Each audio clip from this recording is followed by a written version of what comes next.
본격 밀리터리 팟캐스트 밀떡 시작합니다. 여러분 반갑습니다. 고현준입니다. 안녕하세요. 국방정론 박찬준입니다. 안녕하세요. 놀러온 정명섭 작가입니다. 네, 자 오늘 밀떡은 여러분이 기다리고 고대하고 뭐 또 있지?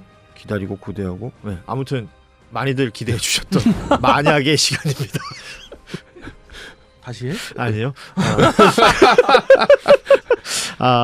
이게 저도 멋있게 소개를 하고 싶었는데 네. 죄송합니다. 아닙니다. 네. 잘생겼으니까 봐드릴게요. 네. 알겠습니다. 시작이 되게 어색한데 어찌됐건 네. 만약에 본 내용으로 들어가면 네. 분명히 재미있을 것이다. 오늘의 만약에 어떤 건가요?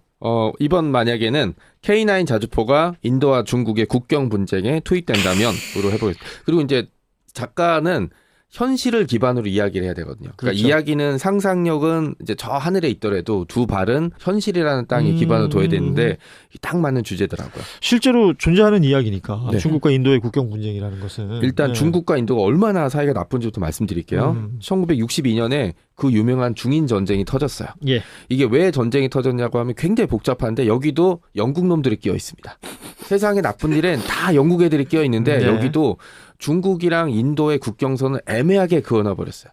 근데 당시로서는 좀 어쩔 수 없는 부분이 있는 게 우리나라처럼 인구 밀도가 높고 이런 게 아니라 사람이 전혀 살지 않은 땅이니까 또 여기서부터 조기 그다음에 지금처럼 위성이라든지 이런 측량 기술이 발전하지 않았기 때문에 선이 되게 애매한 지역이었어요. 그렇죠. 예. 그 지역이 이제 중국과 인도 국경 사이에 몇 군데 있었고 그 지역에서 티베트 문제까지 겹치면서 벌어졌던 게 1960년의 중인 전쟁이고 인도가 정말 심하게 깨졌어요.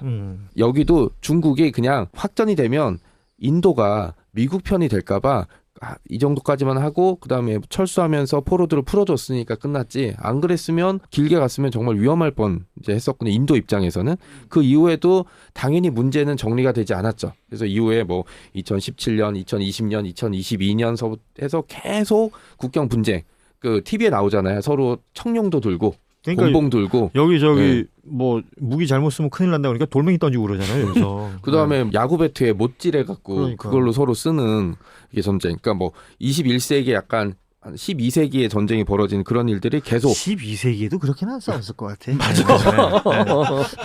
돌멩이는 아니야. 석기 시대로 가야 돼. 그 2017년 같은 경우에는 인도가 중국이랑 전쟁을 하니까 전쟁 자금을 좀 빨리 쓰게 해달라고 이제 의회에 요청할 정도로 사실 상황이 좀 급박하게 돌아간 적이 있었고 K9 자주포도 여기에 투입이 됐었죠. 인도 같은 경우가 국산화율에 좀 집착을 하는 국가인데 자주포 같은 경우는 묻지도 따지지도 않고 K9을 도입했습니다. 일종의 근데 인도 버전이 있잖아요. 인도 버전이 있는데 여기서 놀랬죠. 왜냐? 여기는 전차를 만들면 20년 걸리고 비행기를 만들면 30년 걸리고 하는데 이 K9 바스라. 근데 실제 인도가 생각했던 납기 기간보다 빨랐어요. 그러니까 다들 화들짝 놀래는 그런 일들이 벌어지고 있고 백문을 먼저 도입했다가 이제 2022년에 추가로 도입을 했죠. 그리고 그 유명한 얘기가 인도와 파키스탄의 분쟁. 여기는 실제로 투입이 돼서 파키스탄이 도입한 중국제 자주포를 격파했느냐 안 했느냐는 좀 얘기가 나와 있는데 적은 숫자가 투입돼서 어쨌든 파키스탄의 군사력을 억제했다라는 얘기들이 좀 많이 좀 나오고 있습니다. 그리고 중국 같은 경우도 인도가 그 지역에 자주포를 투입하니까 자주포의 사정거리 밖으로 중요 전력을 빼버렸다라는 얘기들이 돌고 있죠. 지금도 이제 라다크 지역에는 약 1개연대 병력의 그 포병이 K9 자주포가 투입돼 있고 이 지역에서 분쟁이 벌어질 확률이 굉장히 높거든요. 그러면 K9 자주포가 실전에 투입될 가능성이 굉장히 높습니다. 이게 세계 지도 이렇게 펼쳐놓고 보면 어디에서 국경 분쟁, 이념 분쟁, 종교 분쟁 등등등이 있는지 쭉 살펴보면 생각보다 많아요. 굉장히 많더라고. 거의 전 세계 좁은 전 세계 지도를 놓고 보면 다 있구나. 그렇죠. 전부로 찍으면 굉장히 많더라고요. 특히 중국은 사방팔방 다 분쟁을 벌이고 있죠. 국경이 워낙 넓으니까 14개 국가하고 다 사이가 안 좋아. 욕심꾸러 그런 것 같아요. 진짜 중국은 그나마 사이 좋은 게 북한인 것 같아. 그다음에 파키스탄 정도인데 파키스탄도 다른 나라랑 이제 가까워줄 그 건덕지가 없으니까 들어가는 거죠. 자, 그러면 중국군은 과연 인도가 K9을 딱 가지고 왔을 때 어떤 전력을 가지고 나오겠느냐? 중국군도 신형 자주포 있죠. 중국은 묘하게 서방제 무기 체계를 따라가는 게 대표적인 게 동구권은 소련의 영향을 받아서 152mm를 많이 사용하거든요. 예. 근데 중국은 최근에는 155mm로 바뀌는 추세고 대표적인 게 그 PLZ-05라고 부르는 자주포가 있습니다. 52 구경장이라서 그냥 PLZ-52라고도 부르는데 노린코에서 뭐 제작했던 겁니다. 근데 스펙은 보면 그냥 카탈로그상 스펙은 K9보다 좋아요. 뭐 분당 발사 속도도 그렇고 뭐 사정거리도 막 50km 나온다 그러고. 뭐 카탈로그야 뭐. 네. 근데 이 영상이 나온 적이 있거든요. 뭐 중국이 K9은 연평도에서 다 고장났고 별로고 자 우리나라의 최신형 자주포입니다 하고 쏘는 걸 보여줬는데 너무 흔들렸어요. 편안함과 거리가 멀었습니다. 그러니까 진동이 너무 심하니까 이러면 명중률도 떨어지고 그다음에 발사 속도도 떨어질 수밖에 없어요. 왜냐하면 진동하는 과정에서 장전하고 쏠 수는 없으니까. 그래서 다시 또 안정화되면 그렇죠. 또 쏘고 해야 되니까. 명중률도 뭐 당연히 떨어지겠고. 이 자주포가 지금 라닥이나 악사이친에 배치가 돼 있다면 마즈라라고 부르는 이 자주포와 대결이 벌어지게 될 텐데 전쟁이라는 게 사실 뭐 1대1로 뭐 자주포 이렇게 싸우진 않을 거 아니에요. 그러니까 야, 단계적으로 이거 나 갑자기 생각났네. 옛날에 저 중학교 다닐 때인데 어떤 애가 전학을 왔어. 그러니까 왜 그 그런 애들 있잖아요. 그 막 기선 잡으려고 야 뭐 좀 치냐? 뭐 이런 거 막 하면서 옥상으로 와 이러가지고. 근데 그 상황이 벌어지고 점심시간에 옥상에서 만나기로 했는데 그 사이에 소문이 돈 거야. 이 전학 온 애가 태권도 유단자다. 그랬더니 3교시 끝나고 이 새끼가 다시 와가지고 한다는 소리가 다리 쓰기 없기다. 그러니까 자주포하고 싸울 수가 없지. 그렇죠. 제가 자주포 준비한다고 해서 내가 자주포를 들고 있을 이유는 그렇죠. 없는 거 아니에요. 그 PLZ-05의 간단한 뭐 다른 건 다 관심이 없고 자주포에서 제일 중요한 게 두 가지잖아요. 그 포의 발사 속도, 그 다음에 사정거리. 이쪽 얘기는 카탈로그상은 분당 4발에 5발, 그러니까 10초에서 15초 사이에 한 발을 쏠 수 있는. 네. 그 다음에 사정거리는 대략 50km 정도라고 나오는데 그 사거리 연장탄 안 쓰고 50km 나오나? 52구경장이라 그래도 그렇게 뭐 이제 얘기가 나오고 있습니다.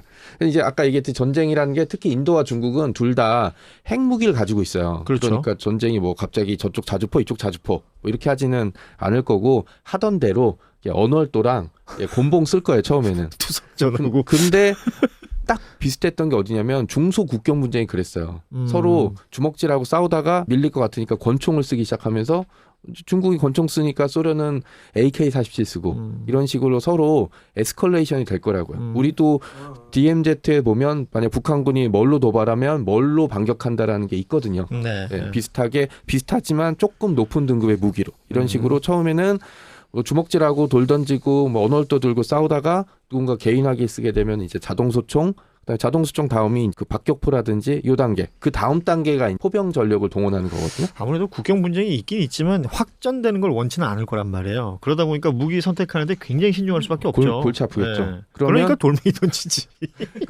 가장 좋은 건 자주포로 돌멩이를 던지면 해결이 되는데 뭐 요게 안 되니까. 자주포로 돌멩이. 그러니까 그 포라는 게 부대 중대나 대대급에서 가질 수 있는 박격포. 다음 단계가 이제 자주포잖아요. 그렇죠. 양쪽이 거의 동시에 선택하게 되면 자주포 자체만을 놓고 보게 되면 제가 보기에는 K9이 압도적인 성능을 자랑하겠죠. 뭐 아까 얘기하셨지만 카탈로그상의 스펙과 영상 보셨다면서요? 네네. 실제 그 정도라면 K9이 압도적으로 이기는 거 아니에요? 아니, 비슷한 사례가 이제 파키스탄과의 분쟁에서도 그렇고 그 다음에 인도가 K9을 배치하니까 중국이 주요 배치는 좀 아니 뗐다라는 그러면 얘기가 있죠. 얘기해보자고요. 자주포 대 자주포다. 어떻게 보십니까? 일단 이런 걸 볼 때는 카탈로그나 뭐 스펙 같은 거는 중요한 게 아니거든요. 그럼 다른 나라에서 중국의 자주포를 지금 쓰느냐? 155mm니까 네. 서방권은 다 유용하니까 예. 수출 실적이 있느냐는 거죠. 아하. 제로입니다. 그 얘기는 뭐예요? 안 산다는 거지. 그렇죠. 예. 이게 스펙이 뻥카라는 얘기일 수밖에 없고, 그 다음에 그 분당 발사 속도 그 정도 내려면은 저렇게 흔들려가지고는 안 맞죠. 돼요. 네. 절대. 그리고 근데 사거리도 아까 50km라고 그랬는데. 그래서 지금 뭐 하는 얘기가 중국의 군사 전문가나 이런 분들도 아니다. 아무리 얘기를 해요. 아무리 우리 무기지만 이건 아니다. 예, 예. 네. 아 미안하다. 네. 지들 저 국영 방송은 못하지만은 네. 그 지방의 로컬 뭐 방송에서 있겠죠. 나와서 예, 그렇게 얘기하더라고요. 예, 예. 그런 것도 있고 이게 중국에서 근데 그렇게 얘기하면 안 잡혀가나? 안 잡더라고요. 그래요? 뭐 안 잡는지 뭐 그냥 다 방송 나오던데요. 이렇게 뭐 1대1 대응이라고 하지만 그 현실적으로 봤을 때 인도와 중국 간의 그 지역에서 화력전이 벌어졌다 했을 때는 지금 현재로 봤을 때는 인도 쪽이 좀 유리한 건 사실이고 중요한 거는 요 주제하고는 조금 반대일 수 있습니다만은 요즘의 화두는 그게 아니죠. 네. 중국 쪽에서 포병 화력이 약하니까 기갑력을 늘렸어요. 그쪽에 산악전에 특화되어 있는 경전차, 15식 경전차, 타입 15식 경정차를 도입을 하니까 이제 인도가 그와 대응할 수 있는 무기 체계를 도입하려고 대한민국 방산업체, 모 방산업체와 많이 이제 교류를 하고 있죠 지금. 사실 아시다시피 세계 1위 인구 국가 뭐 상징적으로 중국 그랬었는데 이게 인도로 바뀌었잖아요. 네. 그러니까 이게 그들끼리의 패권 싸움도 있는 거야. 사실은 그럼요. 국경 하나 두고 그 지역의 어떤 국지적인 이슈로 보일 수도 있지만 절대 그렇지 않다는 거죠. 이건 일종의 자존심 싸움 같은 거지 않습니까? 자존심 싸움이 2022년에 중인 국경 분쟁 때 인도가 한번 세게 보여줬어요. 인도의 저가 상품 시장은 중국이 꽉 잡고 있었거든요. 그렇지. 하루아침에 없어졌어요. 틱톡도 못 쓰게 하고 중국 핸드폰 업체 간판 다 물태워버리고 중국 모니터 꺼내놓고 그 대만이 우리나라 삼성 모니터 했던 것처럼 발로 짓밟아버리고 근데 우리는 망치질했는데 안 깨졌는데 거긴 발로 밟았는데 부서졌어요. 그렇게 해서 차이나? 네. 그 짧은 시간에 한 60억 달러 정도 손해를 중국이 봤다고 전해졌어요. 그리고 문제가 뭐냐면 선진국에서 계속 따돌림 당하고 있잖아요, 중국이. 네, 뭐도 하지 마 하고 있어서 그나마 좀 비벼볼 수 있는 시장 중에 가장 큰 시장이 인도 시장이었는데 인구도 많고 어쨌든 바로 옆 나라였으니까 이게 한순간에 작살나 버린 거죠. 그럴 수 있죠. 앞으로도 그 국경 분쟁 문제가 완전히 해결되지 않는 한 인도에서 중국 상품이 발 뻗고 팔릴 일은 제가 보기엔 없다고 생각합니다. 그리고 이제 제일 중요한 게 정확도라고 볼 수 있는데 정확도는 무기 체계에서 가장 나중에 밝혀지는 문제거든요. 그러니까 얼마나 정확하게 꽂는지는 카탈로그상도 잘 얘기하진 않지만 뭐 그렇게 흔들리는 자주포에서 쏘는 게 정확하게 떨어질 일은 없죠. 근데 이게 흔들리는 것만 봤을 때 이제 뭐 많은 분들이 그렇게 이야기했는데 사실은 K9도 흔들려요. 흔들리는데 네. 그 흔들리는 그 밸런스를 잘 맞추는 거죠. 이게 스테빌라이저가 그렇죠. 어느 정도 되느냐. 흔들리는 정도도 상당히 다르고 제가 영상으로 본다면 문제가 있는 건 분명하고요. 이게 시몬스에서 자느냐 라꾸라꾸에서 자느냐 어떤 그런 거죠. 그리고 또 하나가 사거리도 그래요. 정확도하고도 연결되는데 그렇죠. 사거리를 놓는 기준이 어느 정도 탄착군을 형성하고 명중오차가 어느 정도 이상 됐을 때 그 거리가 이 자주포의 사거리다, 유효 사거리다. 또는 최대 사거리다라고 스펙상에 그렇게 나와야 되는데 이거를 제대로 기준을 어떻게 잡았느냐는 그냥 거죠. 막연하게 거리만. 그러니까 예, 그래서 서방권에 50km 위에 올라가서 쏜 거 아니야? 그냥 퓨. 그렇게 하겠습니다만은 네. 그렇게 될 리는 갸우뚱하는 네. 거죠. 그래서 일반적인 탄으로 155mm 탄으로 했을 때 40km 언저리가 그죠. 일반 탄으로는 39, 가장 40, 최대 네. 사거리이고 거기에 이제 사거리 연장탄이 갔을 때 풍산에서 개발했던 거죠. 그렇죠. 그리고 최근에 이제 풍산에서 결국 개발 성공을 아예 공표를 했잖아요. 60km 사거리 연장탄 개발 성공을 했는데 이런 사거리 연장탄의 버금가는 50km라면 사거리 연장탄으로 봐도 그렇죠. 되거든요. 그걸 일반탄으로 쏜다? 갸우뚱해지는 거죠. 반면에 K9 같은 경우는 그런 서방제 각종 장비들 그 자체 개발한 장비에서 스테빌라이저 그다음에 안정화 장비 그다음에 대표적인 게 저는 포신. 예, 또 많은 사람들이 K2 전차랑 K9 자주포의 포신을 자꾸 영국이나 독일에서 수입해온 걸로 착각하는데 자체 개발이에요. 그리고 풍산에서 사거리 연장탄을 다양하게 개발했어요. 한국형 엑스칼리버서부터 했기 때문에 다양한 장비에 다양한 그 작전에 쓸 수 있는 다양한 포병 무기일 수 있다는 게 가장 그 장점. 그 다음에 또 하나 장점은 제가 보기에는 대량 생산해서 대량 수출되었기 때문에 그 개량도 쉬울 거고, 그렇죠. 그다음에 유지 부품 보수도, 수급이라든지 유지 보수, 그다음에 실전에 여러 번 겪었기 때문에 실전에 어떤 그런 배치했을 때 따른 장점들이 아주 많다고 생각하고 있어요. 그렇습니다. K9 그룹이라고 있잖아요. 수출 7개 국가 중에 다수의 국가들이 모이는 그런 모임이 있는데 거기에서는 이제 운영 노하우들을 서로 그렇죠. 공유합니다. 네. 인도는 그런 면에서 굉장히 유리하죠. K9 그렇죠. 보유국이니까. 관련 정보들을 네. 계속해서 업데이트할 수 있는 것이고. 이번 네. 핀란드에서의 모임은 뭐 인도가 불참했습니다만은 계속 참가하면서 그런 노하우를 기를 거고요. 그런 측면에서 인도가 훨씬 유리하지 않나. 자주포끼리 동원되는 상황이 되고 중국 자주포가 힘을 못 쓰게 되면은 어떤 상황이 펼쳐지냐면 중국은 주요 전력을 자주포 사거리 밖으로 빼야 돼요. 그렇겠죠. 네. 그러니까 예를 들어서 지휘소, 그 다음에 포탄 저장고, 그 다음에 각종 보급 물자들 그렇겠죠. 다 네. 사거리 밖으로 빼야 되는데 최대 그러면 50km 정도 나가줘야 된다는 거 아니야? 최전선이랑 그 다음에 그 후방에 이 전선을 지원해줘야 될 각종 거점들이 거리가 너무 떨어지죠. 왠지 이거 그 생각나네. 적벽대전. 음. 바람의 방향이 바뀌면 그렇죠. 몇 킬로 더 나갈 수 있잖아. 이제 최전선이 고립돼 버리는 거죠. 어떻게 보면. 그렇죠. 그러면 인도군은 선택할 게 되게 많은 게 보병 전력을 투입해서 최전선의 참호나 중국군 참호나 초소를 점령할 수도 있고 조금씩 그게 밀고 아니면- 나갈 조금씩 밀고 그렇죠. 나갈 수 있는 거잖아. 아니면 응. 그냥 그 K9 자주포로 그냥 참호를 두들겨 부수면 돼요. 다양한 포탄이 있기 때문에 참호를 부술 여러 가지 장비들이 있거든요. 예. 그런 식으로 중국군에게 선택을 강요하게 만들죠. 그럼 중국은 선택할 수 있는 게 그럼 전투기라든지 지대지 미사일 동원해야 되는 그러니까 확전의 길로 가는 거죠. 아니면 만약에 정명섭 네. 작가가 다음 주에 안 보이면 인도에 가 있다고 봐야겠군요. 그래요? 전략 자문으로. 당신 아이디어 괜찮더라. 전쟁이라는 게 그런 거 내가 다 이겨놓은 판을 짜고 그 다음에 전쟁을 시작해야지 그래도 전쟁이 일가 말까거든요. 푸틴의 머릿속에서는 이미 전쟁이 끝나 있는 상태의 전쟁을 시작했겠죠. 이런 식으로 국경 분쟁이 확전이냐 아니냐에 딱 선택을 하게 되면 중국은 진짜 골치가 아플 게 뭐냐면 아까 말씀드린 중국 상품 불매 이게 인도에서 지속되면 중국의 가뜩이나 어려운 경제력 어려워질 수 있고요. 또 하나 막 밀어붙이게 되면 인도가 결국 미국 편에 들어가게 돼요. 그러면 중국 입장에서는 가장 골치 아픈 적이 더 골치 아픈 적이랑 손을 잡게 만드는 그리고 굉장히 대세- 가까이 그렇죠. 있잖아 인도. 거의 해양 봉쇄 수준의 그다음 뭐 파키스탄이 있다고 해도 인도랑 파키스탄은 뭐 거의 잽이 안 되는 수준이라서 인도를 잃어버리게 되는 상황이 오게 되죠. 그 결정적인 역할을 어떻게 보면 K9이 해줄 수 있다는 거죠. 다른 무기 체계도 아니라. 마지막에 듣다 보니까 좀 너무 뻥으로 가는 것 같긴 한데. 자주포로서 거의 국제 정세가 바뀌네요. 그럼요. 뭐냐면 무기 체계에 잘 도입하는 K9 거죠. 자주포로 네. 중국을 고립시키고.